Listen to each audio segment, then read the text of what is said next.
Welcome to the Turkey Hunter Podcast with me, your host, Andy Galliano. In this podcast, I share with turkey hunters just like you how to have more turkeys on your hunting property and how to have more successful turkey hunts. I teach you how to do this with tips and interviews with turkey hunting pros, wildlife management tips, and entertaining turkey hunting stories. Tune in weekly as I share proven and simple strategies to help you have more success this turkey season. Make sure to head over to www.iamturkeyhunting.com to subscribe to receive free turkey hunting tips, tactics, strategies, and product reviews.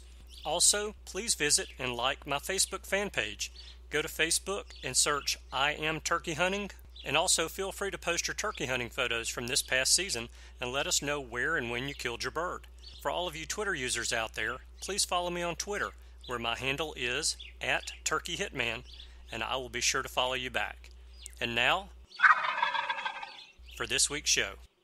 Hello and welcome back to this week's episode of the Turkey Hunter Podcast. You are listening to episode 106, Tricking Out the New Turkey Hunting Shotgun, Part 2. And I am your host, and the guy who has spent the better part of the last 3 days on a 32-foot boom lift replacing rotten siding on his chimney. Have you ever noticed that chimney is one of those words that some people have a hard time saying? I've heard several people pronounce it chimley. There's other words like that seem to give people a hard time as well, like Rottweiler and ambulance. For me, the word that I have a hard time saying is, well, I can't even really say it. It's spelled A-U-B-U-R-N.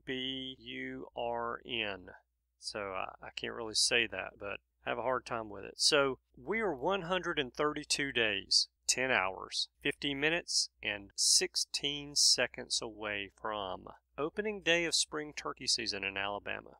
So the birthday is come and gone. I have now crested the hill on what I am sure will be a brief coast to the end of decade number 5. So that's a roundabout way of saying that I turned 46 last week, but I'm not sad about it. I seriously don't feel a day over 45, and I don't think I look a day over 63. So there's nothing to be sad about there. Another reason that I'm not sad about the birthday is that, as I mentioned a couple of weeks ago on the show, that I am tricking out or modifying the new shotgun that I bought a couple of months ago with my birthday loot from my family. Now, before I get into the modifications that I made to the gun Sunday night, I want to share an email with you that I received from Jeff Gorzik. And here's what Jeff had to say. Hey, Minnesota hunter, relative rookie, killed one gobbler years ago, started a family now, trying to get back into it. In the market for a new 12 gauge. Appreciated your podcast. And then it says in parentheses, and really all of your podcasts, on the new 870 you bought. I would like your opinion on, number 1, are 3.5-inch shells necessary? Number 2, is camo coloring or tape necessary? Number 3, is barrel length critical? I.e., could I get away with a 24-inch or 26-inch barrel versus a 28-inch barrel? The budget's tight, so I'll be going with a pump. 870 is at the top of the list because I want to do trap, grouse, pheasant as well. I realize there are variations on ballistics with all my questions, but wanted the opinion of a guy who's been around the block a few more times than I have. Jeff, are you trying to say I'm old? All right, I'm just playing around. I'm not really that hypersensitive about my age. So Jeff says, thanks and keep up the good work.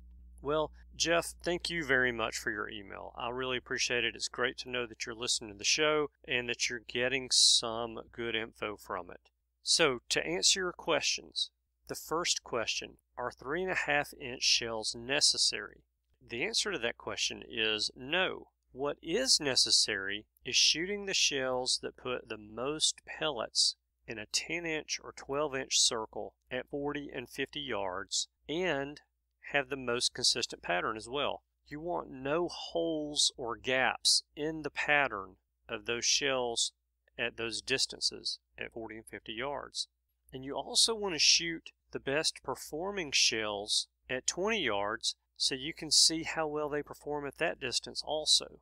I think it's very important that we shoot our guns at close distances as well, because we do end up getting those close shots, and we need to know how open or tight our pattern is at 20 yards. Now, to carry that answer out a little bit further, I know several people who actually hunt with guns that are chambered to shoot 3.5-inch shells, but they only shoot 3-inch shells out of it because they have found that they get better patterns from their shotgun shells if they shoot 3-inch shells out of a gun chambered for 3.5 inches than they do when they shoot 3.5-inch shells out of that same gun. The exact same brand of shell, shot through the exact same shotgun, they get better patterns with a 3-inch shell than a 3.5-inch shell. I find that pretty interesting. I actually have never shot a 3-inch shell out of my 12 gauge that's chambered for 3.5-inch to see if it shoots better than the 3.5-inch shells. One other thing that I want to say about the differences in the 3.5-inch shells and the 3-inch shells is the number of pellets in those shells. So I'm going to use Winchester Longbeard XR brand shotgun shells, for example. So a 3.5-inch Winchester Longbeard XR in a number 6 shot has 2 ounces of shot in each shell. That's approximately 450 pellets. That same brand of shell, a Winchester Longbeard XR, in a 3-inch shell, number 6 shot, has 1.75 ounces of shot, and that's approximately 394 pellets. So you're going to get 56 more pellets by shooting a 3.5-inch shell compared to a 3-inch shell. But the question that you have to ask yourself is the added kick that you get by shooting that 3.5-inch shell compared to the 3-inch shell worth it? So I recommend, if you buy a gun with a 3.5-inch chamber, shooting some 3-inch shells and 3.5-inch shells out of it just to see how well it performs for you. Okay, your second question, is camo paint or camo tape necessary on your gun? The short answer to that question is no. Now, you all know I'm not going to just stick with the short answer to the question. I do think that it will help to increase your odds of success slightly if your gun is camouflaged. With that said, my 12 gauge gun that you heard me affectionately refer to as Black Death a couple of weeks ago is not camo. It is black. It has a black synthetic stock that has a flat finish to it, so it's not shiny black. And the gun has a matte finish on the barrel, so it does not reflect any direct sunlight that might spook a turkey when you have that little flash of sunlight in his eyes. Now, I know lots and lots of turkeys have been killed over the years by guns with wooden stocks and shiny blued barrels. But, again, the turkey's got the advantage in the woods, and anything that we can do to even out those odds a little bit is good, and I think we should do it. So, I haven't camoed Black Death because if I do, well, she won't be Black Death anymore. The name is too good to go and mess that up by camouflaging the gun. My new 20 gauge is going to be camoed. Alright, so question number 3. Is barrel length critical? On a rifle, yes, it's critical to accuracy at longer distances. On a shotgun, to an extent, no. Now, I don't know this to be a fact, but I'm pretty sure that if you have a sawed-off shotgun with a 9-inch barrel threaded for an extra full turkey choke, that gun is going to shoot noticeably worse than that same shotgun would with a 26-inch barrel and an extra full turkey choke on it. You're going to get a better pattern from a shotgun with a longer barrel, but with today's incredible chokes that we have available to us, that difference is not worth the extra weight on the gun because of that longer barrel. Plus, the longer barrel seems to hit every tree limb when you're walking through the woods and you've got the gun on your shoulder, and it also makes it more difficult if you have to move your gun when a turkey approaches as well.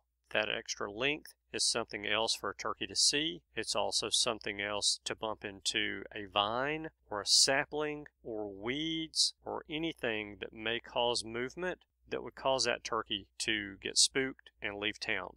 So to prove how much I believe in the fact that a shorter barrel on a shotgun is just as good as a longer barrel, my new 870 has a 21-inch barrel. Now remember, I want her lean, mean, and light. So that's why I went with the 21-inch barrel version of this gun.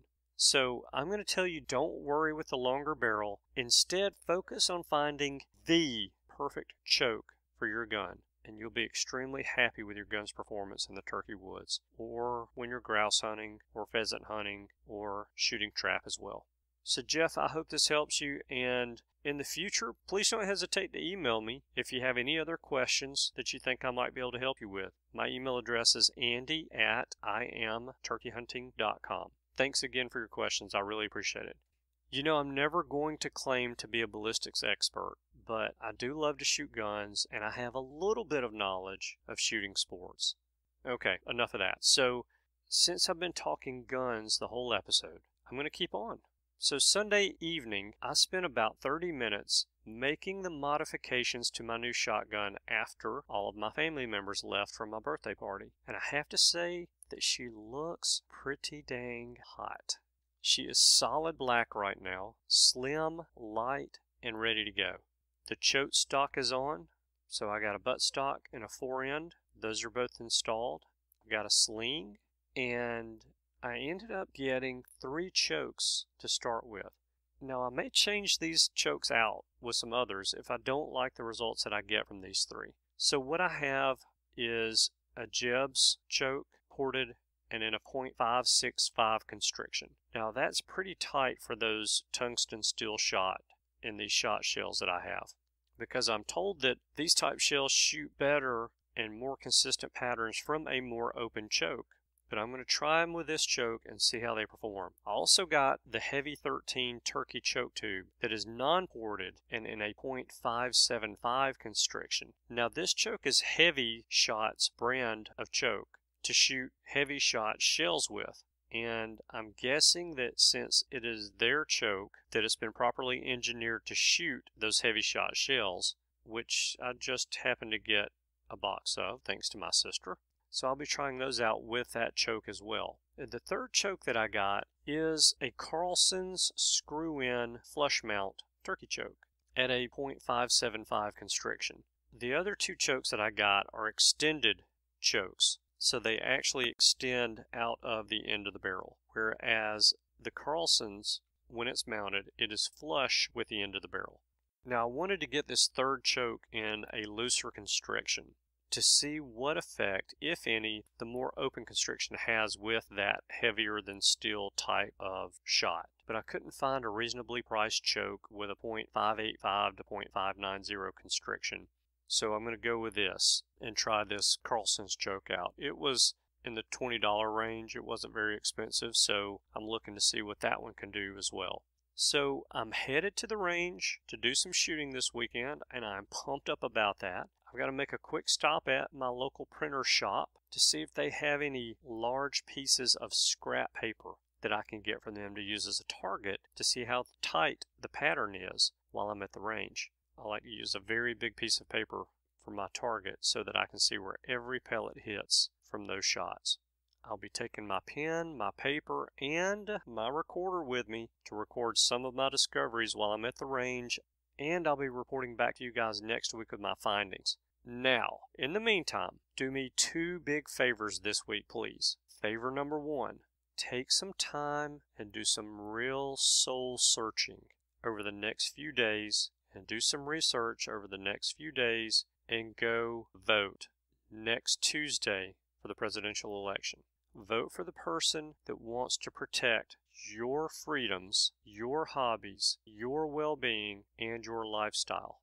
Over the past several years, we have lost many freedoms that we have taken for granted for years, hundreds of years, as a matter of fact. And this election is very important for us because there's a good chance we could lose more of these freedoms. So do some reflecting on it, do some research on the election, and vote for the person that you think is going to protect these freedoms for us. Okay, favor number 2. Please like, share, and retweet this episode using your social media accounts for me. That'll really help to spread the word about the show, and I greatly appreciate it. All right, so that's all that I have for you guys this week. thank you so much for tuning in this week. I know that you have choices, and I appreciate you spending your time with us. I hope you have a wonderful week, and I look forward to seeing you again next week. Goodbye. Thanks for tuning in.